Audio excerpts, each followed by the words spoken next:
Just one other point, Mark. Trump, there Yeah, of is course. there is something that Trump can do. Okay, so if it is a politically motivated, targeted assassination based on politics, then we actually are going to have to take a look at the people who are behind the ideology that pushed it, and what has everyone been saying on that front? What has been the messaging? Because it is fair game to look at it.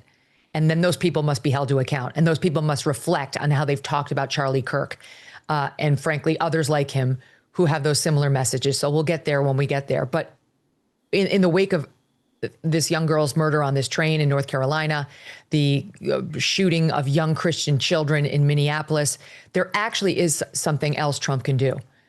Trump needs to not only open the doors again to institutionalization, as he's doing with his cleanup of the homeless encampments in city after city. He needs to create the facilities that can house them. And I don't mean an apartment complex run by leftists. I mean a lockup facility that is humane, to which a loving mother would send her son. Like we saw in the case of the Charlotte, North Carolina shooter. She had no place to send him, and she knew he was dangerous. And I don't know what this person's ideology is going to be behind Charlie, but we've seen in the Minneapolis shooting as well, someone who was sick, and it was obvious to people around them. And the writings proved it, and the person's behavior had grown progressively bizarre. And what we see in 99% of these shootings is the people around them had no place to send them. They didn't know what to do. The law enforcement system can't handle them unless and until they've committed a crime. The psychiatric system won't handle them. They can't talk someone out of psychosis or sociopathy, and most won't even try. Now, yes, schizophrenia, sure, there's medication, but they give you a prescription. If you take it, it's up to you. We need to be more flexible and open-minded to involuntary institutionalization, just as most countries in the West already are. We are the extreme outliers on this in not allowing it because of our First Amendment, because of the Bill of Rights. Well, you know what? Our civil liberties matter too. The civil liberties of law-abiding people, and those need to be front and center. Yeah, I mean, given how aggressive the president has been on anything that matters to him, and we know this matters to him, I think you'll see once at a place and time of his choosing, his advisors choosing, and the vice president, of course, will be heavily involved because of his relationship. I think you'll see more than just this rewarding of a medal. I think you'll see pretty substantial action. I want to ask you about Charlie.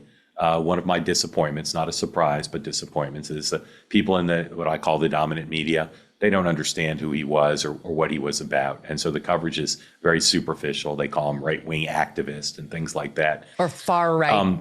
Far right. Yeah, far right wing. He's such a talented guy. And I spent a lot of my time when I talked to him asking about that as a journalist, so interested in how someone without family connections at such a young age had achieved so much. So what are some traits of his that you think allowed him to achieve so very much in so many different realms at 31? I think first and foremost, Mark, he really felt like he was God's messenger.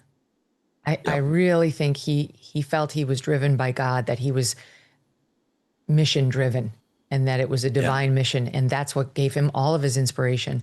He was so tireless in his pursuits. There was never a point at which he said, it's good enough. You know, it wasn't about money for him. All the money that Turning Point was making, he was putting back into the organization.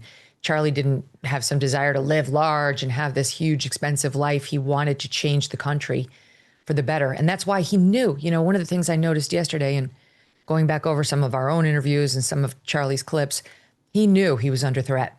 In some of the interviews he gave, he talked about the death threats that he got. He talked about how well armed he was, what a good security team he had. But, you know, in a way, notwithstanding all that, Mark, he was too trusting. He was too trusting because he was exposed in a way he shouldn't have been at that event. You know, the rooftop shooter was obviously a foreseeable risk given what happened to Trump the summer before. And I think Charlie's security team just didn't envision it as being a realistic possibility for him. In any event, my point is simply he was courageous. He knew that there was a threat, and he continued out there anyway. And his wife, Erica, too, continued out there anyway. He said repeatedly he felt that he had a mission to fight evil and speak truth. And that's what he did. He didn't care who was across from him. And I spoke to him after many of these media-generated controversies on my show and on his. And he would thank me for defending him because the defenses were so few and far between. You know, even some on the right, Mark, to my great lamentation, would rip on Charlie and didn't like Charlie because they thought he was MAGA, you know, the more establishment right. the right of yesteryear, not Trump's MAGA right. And they diminished him. They would jump on the controversies. They would see him as somebody with whom you wouldn't want to be associated, not in polite company. He only got asked back onto Fox within the past 4 months. He was banned at Fox for most of his tenure building Turning Point. They didn't want anything to do with him. So for those people, I have a level of anger today. I forgive them, but I'm coming off a level of anger because he wasn't what they said. They needed to get past the fact that they had this image of the guy and try to actually listen to him, because I also share in the belief that he was a messenger from God. He was speaking true sense and saying all the hardest things and saying them really bravely. And for me, that's what I hope his legacy will be. Yeah, and you alluded to this several times as a happy warrior, the opposite of a hater. It confounds me even today in the wake of his death, people saying, he spewed hatred. This guy had a pure heart. It was so kind, and you can't find anybody who dealt with him and knew his heart, who wasn't in awe of just what a kind person he was.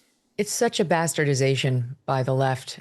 And in the past, whatever it's been, 18 hours, I've had zero appetite to look at what they're saying about him. Like I'm having a really difficult time caring. And that's unlike me. Usually on these stories, I definitely look at what the left is saying, and then I usually mock them on my show, and it's somewhat cathartic. But I'm just not there at all. I just feel like they can go fuck themselves. I couldn't give two shits about what they think of Charlie Kirk. They didn't know him.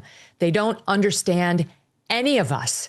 And it's because of willful blindness. They choose to demonize rather than seek to understand. So fuck them. I just feel like we know who he was. We understand his legacy. We will live up to it. We will continue his mission. We will shove it down their throats with every show and column that we have, and we will do it relentlessly. If they think they've gotten less of Charlie Kirk, they're going to get more. I'm telling you, these are disciples of his on these college campuses who now are going to find the strength to rise up against the nonsense. And people like me, like you, like Ben Shapiro, all of us who have been in these trenches for quite some time only feel emboldened, not cowed, emboldened to say all of the things and say them even more forcefully, and to work on being even more compelling and even more energetic so we can say them in more places to more faces and persuade more millions over to our side. They've done exactly what they didn't want to do. And the one thing they haven't done is to silence Charlie's message, though they've succeeded in silencing him. Attention, folks, 64 years or older. This is important. The Department of Justice recently sued 3 major Medicare brokers for claiming they were unbiased while allegedly pushing people into plans that got them the biggest kickbacks. It's true, most insurance agents cannot be trusted, and you can't rely on government resources either.